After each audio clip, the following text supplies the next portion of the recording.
apa kabar?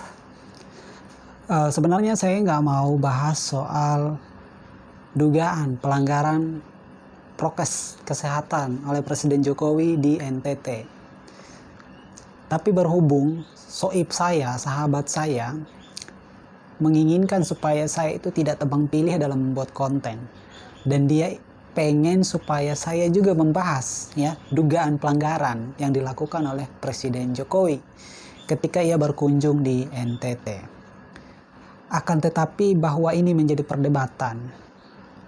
Bahkan di Twitter sendiri, dugaan pelanggaran yang dilakukan Jokowi itu dijadikan alasan untuk membebaskan Imam Besar Habib Rizik. Nah, pertanyaan sekarang apakah Jokowi melanggar prokes kesehatan?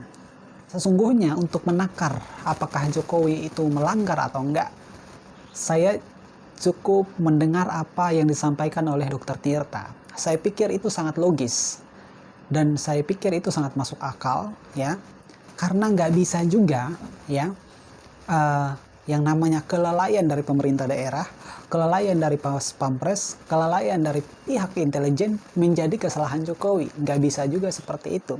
Karena dalam hal ya Jokowi melakukan kunjungan dimanapun dia berada, itu sudah menjadi domain orang-orang yang mengatur keamanan presiden, ya. Jadi presiden taunya ya, saya datang ke sana dengan keamanan segala macam yang sudah diatur oleh peraturan itu sendiri. Jadi mestinya orang-orang yang mengamankan Jokowi bekerja berdasarkan peraturan yang sudah ada gitu. Nah, ketika orang-orang yang fungsinya mengamankan Jokowi tidak menjalankan tugas semestinya, lah bukan berarti itu menjadi kesalahan Jokowi.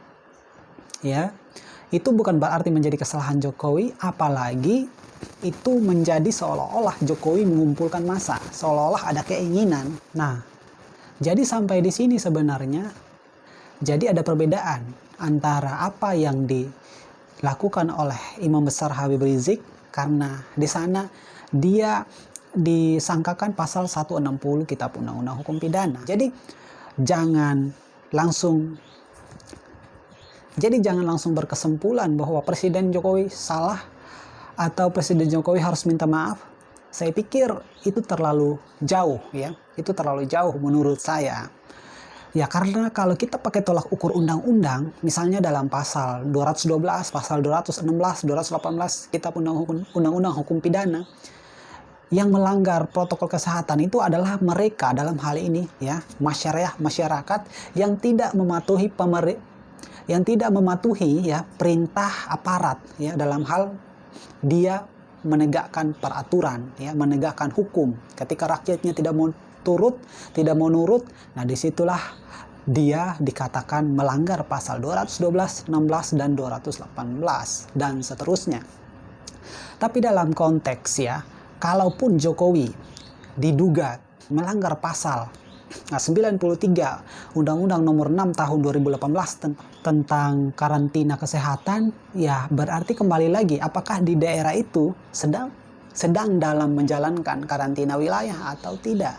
Nah, sehingga nanti Jokowi dapat dikatakan kan melanggar pasal 93. Makanya saya sangat menganjurkan buat teman-teman yang memang merasa Jokowi salah, silakan laporkan, ya. Supaya pasal 93 Undang-Undang Nomor 6 ini bisa diuji apakah Jokowi melanggar atau tidak, ya.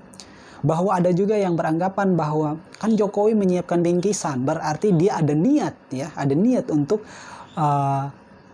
mengumpulin orang. Nah, itu bisa juga diuji di pengadilan. Apakah Jokowi, ya, dengan dia menyiapkan bingkisan itu merupakan alasan bahwa dia sengaja mengundang masyarakat untuk berkumpul atau tidak.